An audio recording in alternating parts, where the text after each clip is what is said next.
Hi, everybody. I'm Brittany Lewis, a breaking news reporter here at Forbes. Joining me now is Adam Goodman, partner at Ballard Partners. Adam, this week, as you know, the GOP primary field continues to grow. On Monday, former Vice President Mike Pence filed paperwork to run for president. On Tuesday, former New Jersey Governor Chris Christie is expected to launch his presidential campaign. And on Wednesday, North Dakota Governor Doug Burgum teased what he described as a big announcement. So I really want to know your thoughts. What are you thinking about this really already crowded field? Well, I can tell you, the Republican Party loves competition, and just by dint of ideology and practice, they're getting a lot of that. It shows that ultimately, I think America is looking for something perhaps they've not yet found, and they're going to be very interested in seeing not just the announcements, but the actual campaign as it unfolds, and a lot of new personalities and names that clearly are not in the national conversation or haven't been largely to this point, and everyone's got a shot. The interesting thing, Brittany, is I remember years ago when there was a debate where Herman Cain was one of, I think, 9 or 10 of the Republicans on stage, not known really by anybody. It was in South Carolina, and I'm watching this debate, and next to my wife Liz, and I said, "Are you hearing what I'm hearing? This guy is incredible." And then Frank Luntz came on, did his Frank Luntz, quick focus group, and found among these South Carolinians who had just watched the same debate, wow, they all love this guy. And Herman Cain went from an asterisk to a contender. So I think a lot of these other candidates who are now announcing, with the exception obviously of Mike Pence, maybe you could say with the exception of Chris Christie, since he's been around before, everyone thinks that if they just get an audition, they just have a shot, right? They just might just hit the core just right and be in contention overnight. But going in, we have a field that seems to be dominated by the former president and the would-be number one contender. Let's talk about that because, as you said, America, specifically the Republican Party, loves competition. And as of right now, it seems like the competition is divided into two categories. Those who are viscerally against Trump. Most recently, Chris Christie, he said things like, if Donald Trump wins, quote, the reruns will be worse than the original show. He's point blank said Trump failed us. And then those who might be a little more muted in their criticisms of Trump. What do you think is the winning strategy here? Because Trump is by and far the front runner of this race as we sit here just a year and a half out. Well, already we're seeing things happening, Brittany, we've not seen before. When the news came out that there was an indictment emerging from New York, from the district attorney Bragg against the former president, we're thinking, uh-oh, he went up in the polls, right? When there was an announcement that there'd be perhaps further legal action coming from Georgia, perhaps from the 9/11, the January 6th commission, everyone was saying, oh my God, he went up in the polls. When he's attacked, he goes up in the polls. So this is against all logic, all playbooks, and all history. So we'll start there. But I think what Republicans want, and having lost not just the 2020 campaign for president, but not having fared, to be honest, all that well in the midterms, they want to win. So they're looking for a conservative who can win. And you have Chris Christie trying to say, let me define conservative the way I see it. And you have Donald Trump with his own spin on that. You have Governor DeSantis, who has a third take on that. And with the 1,300 other candidates about to hit the stage, I'm sure we're going to hear that they're going to have a different look at that as well. But that's the fundamental proposition: who can actually win? And as a political operative for many years, we used to laugh when people said, well, is winnability a major factor in a vote for whatever fill in the blank office?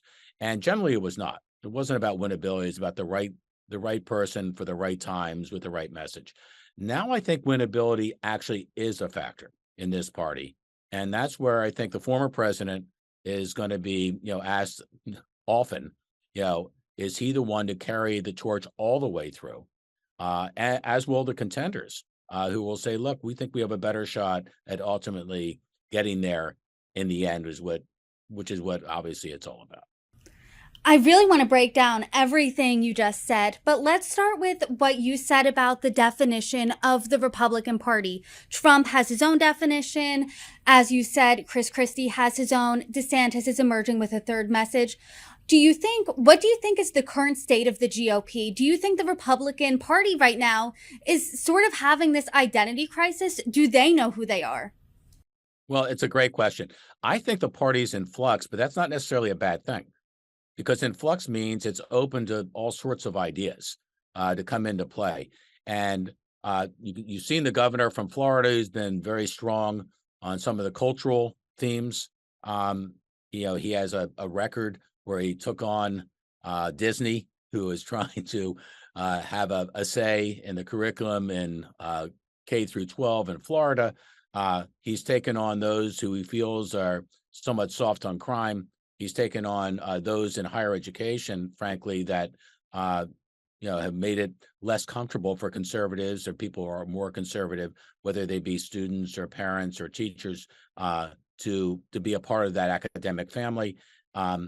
And I think those things play universally throughout the base. But the base itself, we always hear about MAGA, right? It's always about that base, right? That's not only an ideological base, Brittany, because I think the personality and the persona of the former president is a big part of that base. And I think people say, well, can someone get to the right of Donald Trump? And will that make a dramatic difference? I think Donald Trump is a unique phenomenon. And I think getting to the right or left of him is less important than showing you can go toe to toe, not just with the former president, but with the real issues that are in front of us. And I think you saw some toughness, for instance, when Nikki Haley was on the CNN town hall recently. I mean, toughness. I haven't seen that grade of toughness from her before. Certainly, you're getting that from the governor of Florida. You'll get that from Chris Christie, no question. And there's also no question the former president brings it. I think toughness is a big part of this. It's being criticized, by the way, by some in mainstream media. They're saying, isn't that too tough? I think these are tough times. And you might say a lot of these candidates on the Republican side are betting that what Americans are looking for is a tough leader. And I think that's a common theme. And the other thing, just to your question, I think the Republican Party is morphed, and in a very short period of time, from being the party of big business to the party of the working class. And that is a fundamental shift, which a couple of years ago, no one saw, which is why there were all these predictions, Brittany, about a demographic shift that maybe would lead to almost a permanent Democratic majority, which I always laugh when I hear, oh, this is going to happen. And for the rest of the time, that's the way it's going to be. And then 6 months later, it completely changes. But that was the thinking, that this party is starting to move towards the working class more decidedly than ever, which I think was something that Democrats had a good kind of hold on for decades. And so that's kind of a changing dynamic here. I think the governor of Florida and others hit that particular theme very well, and they have been on that for certainly not just a matter of months, but a matter of years. I remember the day after the midterms of 2022, just a few months ago, the New York Post had this cover and it said "The Future," and it had Ron DeSantis and his family. There was an American flag behind it, and he was looking extremely presidential. And he was touted as, really a presidential top contender there. But in recent months, between his feud with Disney as well, maybe leaning into these culture issues, some critics are saying a little too hard, many in his own party are reportedly saying he's a paper tiger. Do you agree with that characterization? Oh my gosh, he ran one of the biggest and most important states in the country. He did it through COVID. He went against the grain when it came to COVID and keeping the state open. The economy there is rocking it. There's been in-migration of a couple 100,000 a year for the last couple of years. I think people, when they show where they're really at, they do that with their feet as much as they do their hearts and their minds. And look at it. You have to look at his total record.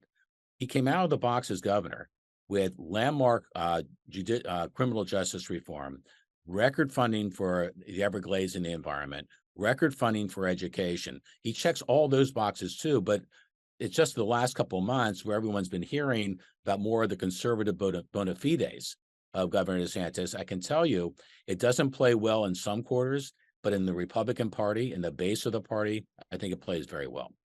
I was talking to Mark Penn just a few weeks ago, and he said, we were talking about the Republican primary, and he said being front runner is really the worst place to be because then the target's on your back. Do you think that's what's happening to DeSantis right now? You know, these criticisms are coming because right now, Trump, according to a Morning Consult poll, is polling at 56%.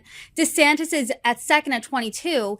And then the rest of the competition, I mean, Mike Pence is third at 7%. So DeSantis is far and away the top second contender here. Okay, here's how I respond to that. Circle a couple of dates. One is the date in mid-August when the Republican Party is going to have its first official debate, which is also up for debate right now as to whether the former president even will come, because one of the conditions, and the prime condition for being a part of that debate is you agree you're going to support the Republican nominee. So assuming that that's okay with the former president, with everybody else, circle that date. That's very big. The next date on the calendar that is really meaningful are the Iowa caucuses in January. And you just talked about the Morning Consult poll. A lot of polls, almost all the polls, had the former president as the leader in the Republican pack right now, DeSantis a solid second, and then everybody else, right? If Ron DeSantis goes into Iowa and wins Iowa, all that math changes overnight as they then move into the first primary contest in New Hampshire. If someone comes out of the pack that's not named DeSantis or Trump in that August 23rd debate, that suddenly has everybody talking and does well in Iowa, suddenly that changes all the polls. So this is, when you look at presidential polling, it's never a matter of the absolute number across the whole country until you get to, in this case, to November of 24. It is, how are they faring, especially in the early states? Because that's where the momentum or the stopping of momentum or the reversal of momentum is going to take place. And you see that the governor of Florida is spending a lot of time right now in Iowa. I've heard his numbers there are very solid. His organization is solid. The others are going to try to do the same. Burgum from North Dakota and others have already said they're going to make a massive effort in Iowa to try to break through the pack going into the first primary in New Hampshire. So that's important. And then ultimately, you're going to get to Super Tuesday in the spring, March of 24. And that's where the wheat is separated from the chaff and everything is going to be made clear. But if there is a surprise player in that August debate, that rewrites the play. If Ron DeSantis, for instance, you were talking about the governor, it starts to poll really well in Iowa, that starts to change a lot of the math and the calculus in this race. And of course, everyone, with the exception of Chris Christie, Mike Pence, and the former president, are on the presidential stage, Brittany, for the first time. It's like Katie bar the door. All the predictions of what you think's going to happen, I promise you with 100% certainty is not going to happen. What that not going to happen is going to be, stay tuned. We'll find out together. You know, that's really interesting. So you and I can talk about polls right now until we're blue in the face, but should these candidates, or should voters rather, even be looking at these? Or when we get to Iowa, that's really when the game's changing here? I think it's fun to look at polls and talk about polls and debate polls. It's fun, right? It's a parlor game. But in terms of the reality of them right now, you're in the off year before the on year in the election. They don't count for much other than if you're one of the also, we'll call them the also contenders, and they're at 0.5%, 0.75%, 2%, and you can show movement from 1 to 2 and 2 to 4 and 4 to 8. That does mean something. It's not the absolute number, it's the movement within the numbers that determine fate in politics generally. And so if Ron DeSantis, for instance, is at 18 and then goes to 25, everyone's saying, oh my God, it's a surge. If the former president, Donald Trump, is at 55 nationally and suddenly is at 49, oh my God, he's in trouble. none of which is really fully true, but there's a sense of trend and momentum that does often lead to fundraising success or lack thereof, and voters starting to line up behind what they think might be an emerging winner. Let's talk about some of these long shot contenders. Mike Pence is at 7%, according to a recent Morning Consult poll. Nikki Haley, Tim Scott, and Vivek Ramaswamy are at 3%, and Asa Hutchinson and Chris Christie are at 1%. So right now, if you're one of these candidates who's in this crowded field at the bottom of it, what should you be doing to pull yourself apart to distinguish yourself? Great question. Looking for your lane, number one. How is my lane different than everybody else? And I think a lot of these contenders you just named, Brittany, are having trouble figuring that out. What is my unique selling proposition, as they say in Advertising 101? I don't think a lot of them have figured that out yet, other than they have records of service, many of them, have done well, many of them, and think that, geez, if I just get that one shot, to show myself, to be able to explain how I want to take the country, and where I want to take the country, and what it means, bottom line, that I can break out of the pack overnight. That's what they're thinking. But they have a real challenge, because I haven't heard yet a compelling alternate message out of the Republican field versus Donald Trump and Ron DeSantis, other than Chris Christie, and maybe there'll be others who are going completely against that grain, especially against the former president.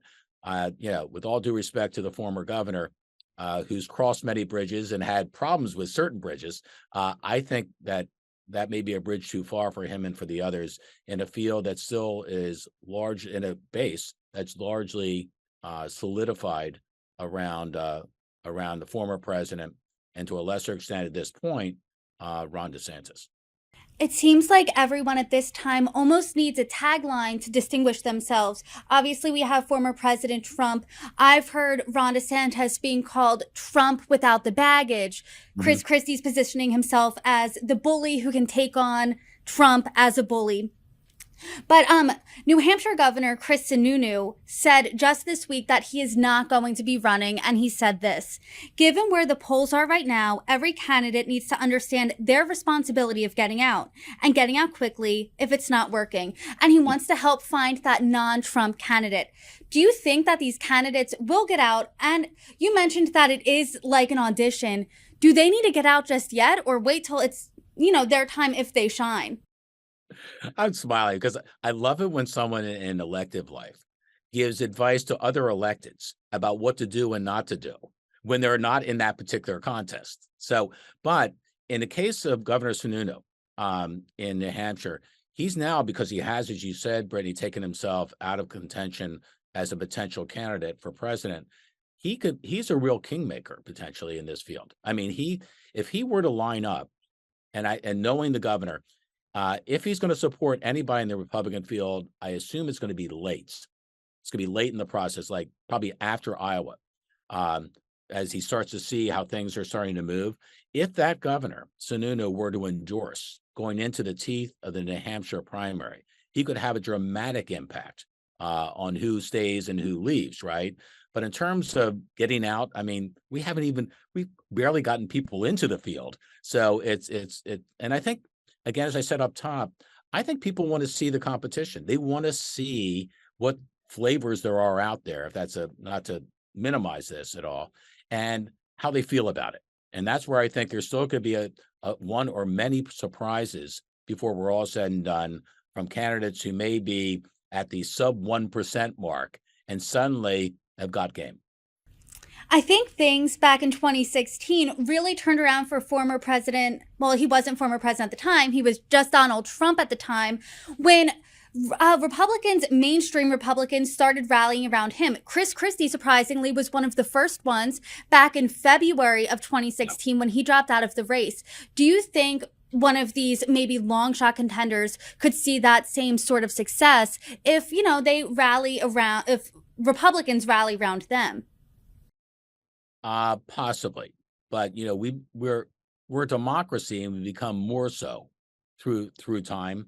I think this is something that the voters are going to decide, and not electeds. It used to be we would line up the endorsements, Brittany, early, right? Get as many people of a worthy ilk behind our candidate as early as possible. And we started down the same lanes. Who's in elective office, the major donors, those kinds of endorsements. Now I think the endorsements have really faded away practically in terms of impact, especially when you have a race like this, which is a national conversation. It's not a local campaign where if you're in Tampa, Florida, you're not hearing about it in Topeka, Kansas. Everyone's going to be in on the conversation. They can be in it 24/7. And I think the voters are the ones that are going to make the ultimate and most important endorsements. And you'll see how they're endorsing, not in terms of signing a pledge sheet, but in terms of how the polls start to move as we get into the reality of this contest. What do you think voters really care about at this moment and maybe looking forward to the next year and a half? Because 2020 was largely a referendum on Trump. What do you think they care about now?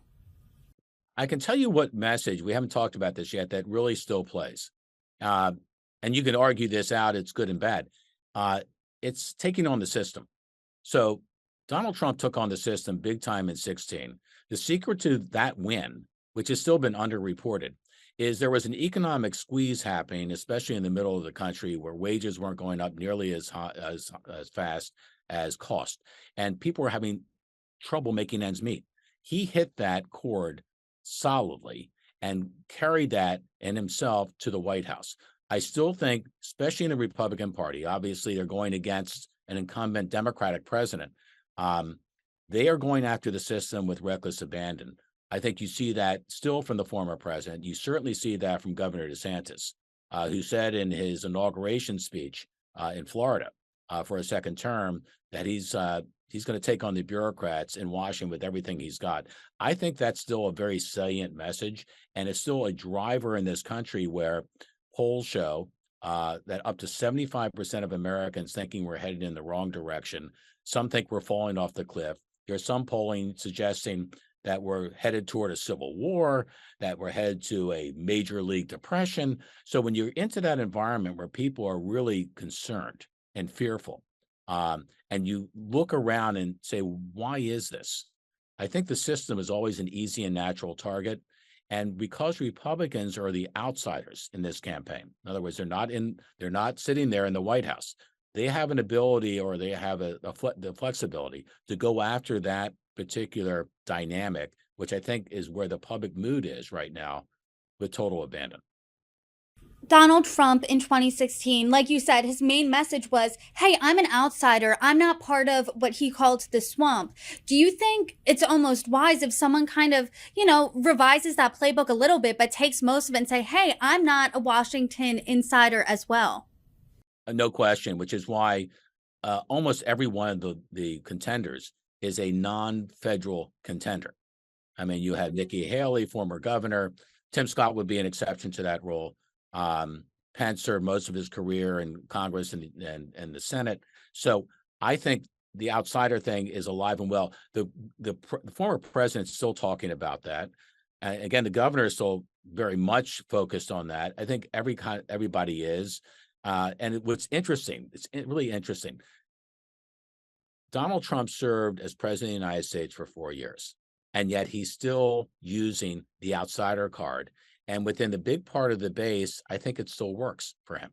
He behaves like an outsider. He sees the world as an outsider. He communicates as an outsider.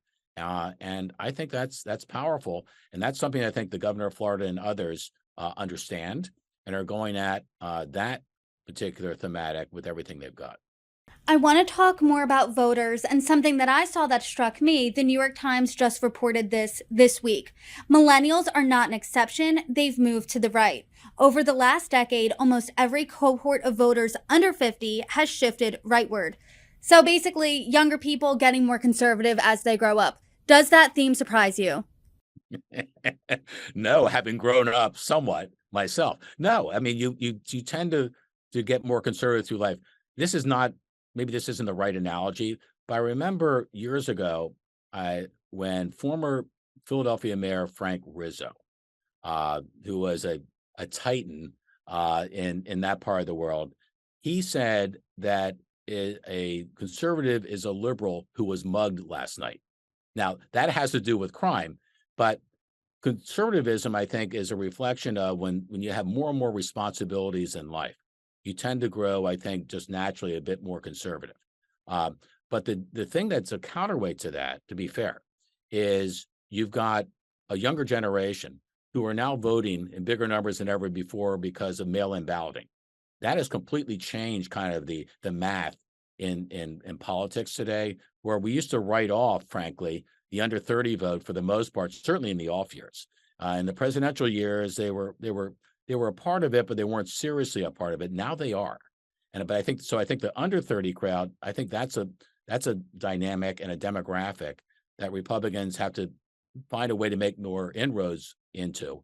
If not, and this is not just a Republican challenge, it's a Democratic challenge. There's been all this talk, Brittany, about the rise of a third rail, a third party, an independent movement. And I think young people are more open to that than anybody else. And I think the messaging coming from Republicans needs to understand that, anticipate that, and kind of communicate like that. If they were to try to take a part of a younger demographic that they don't quite have a stranglehold on today. Who do you think that third party would take more of, Democrats or Republicans? My opinion is they'd take more Democrats because I think they tend to be younger. These independents tend to be younger. Now, traditionally, independents kind of move. And I don't mean any disrespect. They kind of go with the wind. So if the in party is doing a good job, they tend to be with the in party. If they're not, they go the other way. And it's very predictable.